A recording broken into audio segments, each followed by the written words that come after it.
Always serious and silent, something that was part of his personality. He never shouted or even raised his voice to speak in the locker room, despite being a captain respected by all. He was still smiling, but for many years he had been doing it with his lips alone, something that even if a colleague had noticed, he would certainly have devalued. After all, those are just details that go unnoticed in the midst of all the other small things that make up life. He was reserved, but I could never imagine him having suicidal tendencies, was one of the most common phrases among former teammates, who regretted not having understood the pain and loss of someone they would also end up losing. Enke suffered from depression. It was not public and few were aware of it, but it was a constant problem in the life of the German, who had always suffered more from failures than he could celebrate when things went well. The truth is that, at least during the beginning of his career, everything was going well for the goalkeeper. He started at a local club called Carl Zeiss Siena, but made his debut in the Bundesliga at the age of 20 with Borussia Monchengladbach, where he enjoyed a top-level season before moving to Lisbon, where with Benfica he found compatriot Jupp Heynckes, who would be delighted not only with the talent of the young goalkeeper, but with his posture and professionalism. He even went on record to say, "I have coached several players during my career, and as a coach, it is normal for me to get along better with this or that player.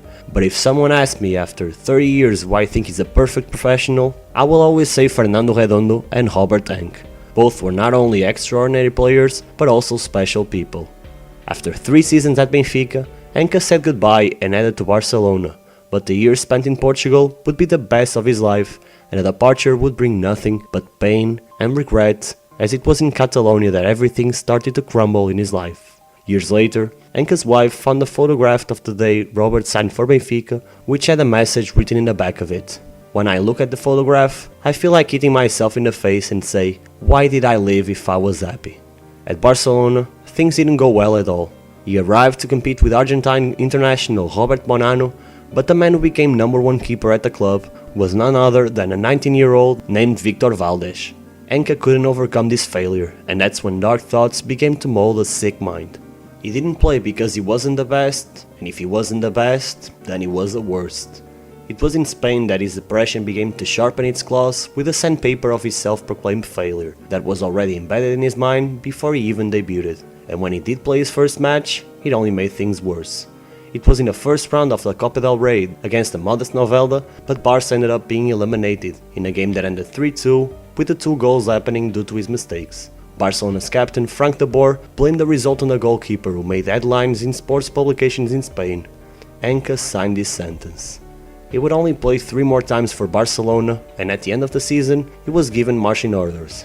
He was broken, a prisoner of his own thoughts and the inherent pressure in his profession. It was at that moment they began to have psychiatric follow-up. After 2 loan spells in the same season, Enke permanently signed for Hannover 96. The team finished 10th, but Robert was still voted the Bundesliga goalkeeper of the year.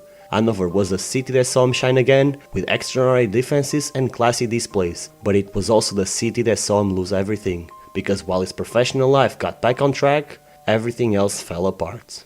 It was in 2004 that Lara Enke was born to Robert and Teresa, but the girl's health was a problem and heart failure meant several trips to the hospital and occasional surgical interventions. Lara's 3rd surgery left her deaf, but it still didn't solve the other problems of a heart that remained weak, as Lara would still spend the rest of the year in intensive care.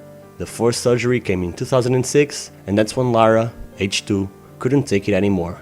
The death of a daughter is not an easy thing for anyone to get over, but Enke's psychological state was not ideal before and would certainly get worse with the pain of his loss. However, those who saw him on the field wouldn't be able to guess it, as 2 weeks after the worst day of his life, Enke was called up to the German national team for the first time, and in the following season, aged 29, he would start his first match with the Mannschaft after also being named Hannover 96 captain. He became a friendly voice for all goalkeepers, wanting to help in the same way he would have liked to have been helped.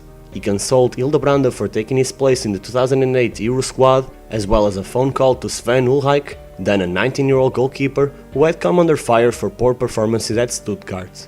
He was a substitute for the Mannschaft at Euro 2008, which Germany lost in the final, but had the opportunity to become the next name in Germany's lineage of legendary goalkeepers. For the 2010 World Cup, he was a favorite to get that spot between the sticks. He already had years of consistent quality in the Bundesliga, was in good shape and performed well in every opportunity he had with the German national team. Enke had finally reached the pinnacle of the sport, but tragedy would eventually open the door to the true ire of Kopka, Kahn and Lehmann, Manuel Neuer. It was just when everything seemed to be falling into place in Enke's life that he made the decision to follow the opposite path. His professional and personal life were better than ever, and the psychologist who had been accompanying him for the last 6 years recognized improvements and a new well-being. But while Enke led them to believe everything was improving, his mind was experiencing a new inferno of anxiety and pressure until one day he just couldn't take it anymore, and with one step he threw the burden of pain onto all sports fans around the world. On November 10, 2009, Robert Enke left home for the last time. He said goodbye to his wife, saying he had 2 training sessions scheduled and would be late. The last hours of the German's life followed as he wandered until he found the end of his path somewhere on the railway line in the city of Hannover. Enke's relief arrived in the form of a regional convoy. Death was immediate, but the impact of the loss was long-lasting for all who knew the man behind the gloves. Enke's death was a huge loss for football, but it definitely wasn't in vain. As well as Hannover 96 withdrawing the number 1 shirt in honor of Enke, the goalkeeper left behind a foundation in his name. The organization, in which his wife Teresa Enke is involved, has 2 projects: to help people suffering from mental health problems as well as children with heart conditions. The crash of a great man's fall served to shatter the taboo, allowing athletes' mental health to start being seen as a legitimate problem beyond the preconceptions of weakness. It's still not the easiest topic to tackle, and it won't be anytime soon. But each step is important in helping those who suffer. Especially in this social media era, where fans can insult and mock players online, it's very easy to fall into some dark places. Leno, for example, had some fans telling him to do the same as his compatriot Enke. This cannot be accepted, and it's up to the clubs to put on a little more effort to protect their own players from all the hate spewed online.